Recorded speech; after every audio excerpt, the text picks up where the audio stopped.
Hello friends, welcome to all. तर आपल्या सगळ्यांचं स्वागत आहे आपल्या यूट्यूब चॅनलवर. तर विद्यार्थी मित्रांनो, आता बघा आपल्या महाराष्ट्र राज्यात बघा खूप असे पदक आहेत आणि खूप असे शिक्षक पण आहेत. आता तुम्ही त्यांचा पण व्हिडिओ बघू शकता ना, त्यांचे पण करंट अफेअर्स करू शकता. चांगले चांगले शिक्षक आहेत. पण माझं असं म्हणणं आहे की दुसऱ्यापेक्षा वेगळं आणि तुम्हाला लवकर लक्षात राहण्यासाठी आपण काहीतरी केलं पाहिजे. त्याच्यामुळेच मला खूप विद्यार्थ्यांचे मेसेज आले. काही आपल्या दीदी होत्या जे पार्ट टाईम जॉब वगैरे करतात. काही स्टुडंट तसे आहेत. त्यांचा पण मेसेज आला की सर आम्हाला करंट अफेअर्स वगैरे थोडे हार्ड चाललेत आणि आम्हाला जरा करंट अफेअर्सची आमची कन्सेप्ट जुळत नाही बरं का. कारण करंट अफेअर्स जर विद्यार्थी मित्रांनो तुम्ही बॅक सोडला तर तुम्ही डायरेक्ट रिझल्टमधून बॅक पडू शकता. कारण करंट अफेअर्सला एवढे इम्पॉर्टंट का देतात? कारण आपण अधिकारी होणार आहोत आणि आपल्याला माहीत पाहिजे की डेली काय घडतंय. त्याच्यामुळे विद्यार्थी मित्रांनो आपल्याला करंट अफेअर्स माहिती पाहिजे. तर आपण डेली काय करणार आहे, असे 10 करंट अफेअर्सचे क्वेश्चन आणणार आहे, जे की क्वेश्चन आणि त्याचे आन्सर्स येत असणार आणि आपल्याला हे पिक्चर थ्रू त्याचे आपल्याला कन्सेप्ट पण कळेल आणि जास्त वेळ लक्षात राहील. त्याच्यामुळेच आपण हा एक छोटासा उपक्रम आपण चालू केला आहे. आता तुमचा जर प्रतिसाद छान जर आला, कारण ह्याला पण एडिटिंगला वगैरे खूप टाईम लागतो विद्यार्थी मित्रांनो. तुमचा जर छान प्रतिसाद आला ना, तर आपल्याला ही सिरीज कंटिन्यू करायची आणि डेली करंट अफेअर बरं का.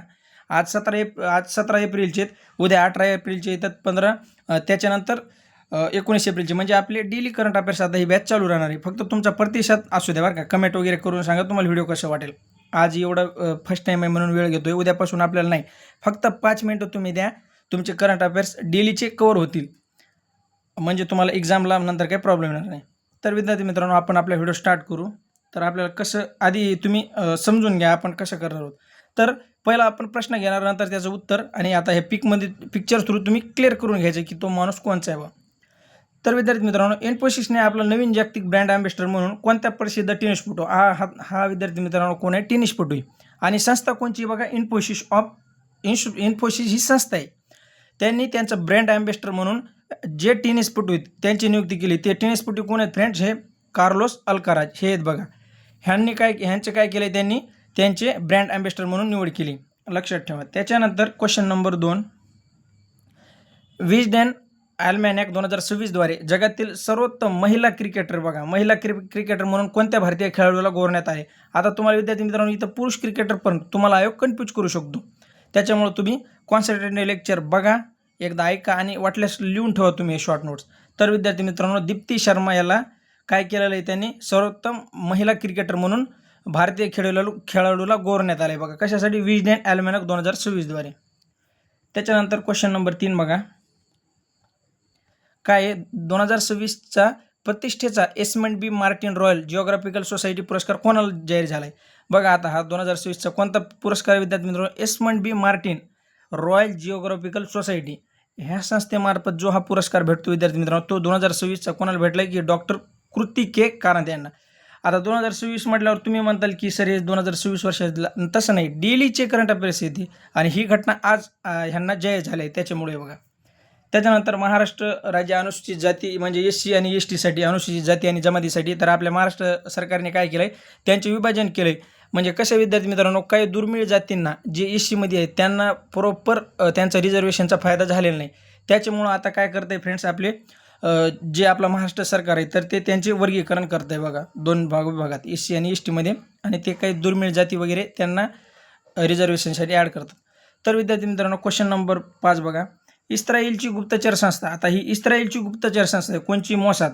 ही मोसाद पुढील प्रमुख म्हणून कोणाची नियुक्ती का? आता त्यांचा पुढील प्रमुख कोण राहणार आहे मोसाद या संस्थेचा? तर रोमन गोफमन, हे लक्षात ठेवा. त्याच्यानंतर विद्यार्थी मित्रांनो, प्रश्न क्रमांक 6, भारतीय लष्कराने सीमावर्ती भागात कनेक्टिव्हिटी वाढण्यासाठी, आता भारतीय लष्करांना काय करायचे विद्यार्थी मित्रांनो? त्यांची कनेक्टिव्हिटी वाढवायची. त्याच्यासाठी त्यांनी काय केलं? सिक्कीममध्ये, कुठे? सिक्कीममध्ये कोणते रेडिओ स्टेशन सुरू केलं? आता त्यांनी सिक्कीममध्ये रेडिओ स्टेशन सुरू केले, पण त्याला नाव काय देण्यात आले? तर रेडिओ सिक्कीम सुंदरी.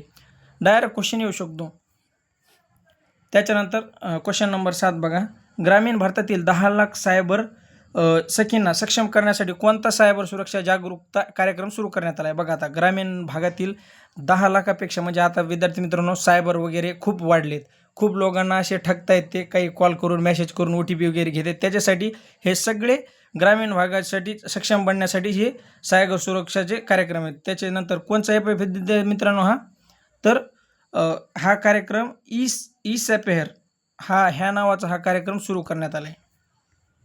त्याच्यानंतर भारतीय संघाने महिला फिफा सिरीज 2024 मध्ये कोणत्या देशाला 3-2ने हरून म्हणजे 3-2ने हरून तिसरे स्थान पटकावले? तर मलावी या महिलाच्या फिफा सिरीजमध्ये ह्या संघाने काय केलं विद्यार्थी मित्रांनो? त्यांनी हरून काय केले? तिसरे स्थान पटकावले बघा. त्याच्यानंतर क्वेश्चन नंबर 9, भारतीय लष्कराचा 2026चा ब्रह्मास्त्र हा युद्ध सराव, ब्रह्मास्त्र लक्षात ठेवा, हा युद्ध सराव कुठे आयोजित करण्यात आला आहे? तर पोखरण राजस्थान. तुम्हाला माहीत असेल आपण अणुबॉम्बचे जे काही चाचण्या घेतल्या होत्या त्या कुठं घेतल्या होत्या? पोखरण येथे. त्याच्यानंतर बालिकथन हा वार्षिक संयुक्त लष्करी सराव प्रामुख्याने कोणत्या 2 देशांच्या सशस्त्र दलांदरम्यान आयोजित केला आहे? कोणता विद्यार्थी मित्रांनो? इथं लक्षात ठेवा तुम्ही, बालिकथन हा वार्षिक संयुक्त सराव म्हणजे वर्षातून हा संयुक्त सराव केला जातो, तर तो अमेरिका आणि फिलिपिन्स या दोन्ही देशांच्या दरम्यान चालू आहे. विद्यार्थी मित्रांनो कमेंट करून सांगा की तुम्हाला व्हिडिओ कसा वाटला, आणि तुमचा प्रतिसाद देणं खूप इम्पॉर्टंट आहे बरं का, कारण ह्याला एडिटिंगला आणि व्हिडिओ बनवायला पण खूप टाईम लागतो. तर ठीक आहे, तुमच्या पण सगळ्या कन्सेप्ट वगैरे क्वेश्चन क्लिअर झाले असतील आणि तुम्हाला छान वाटेल अशी अपेक्षा करतो. तुमचे कमेंट करून सांगा की तुम्हाला कसा वाटला, कारण आपल्याला नेक्स्ट व्हिडिओत आणखी काही ॲड करता येईल.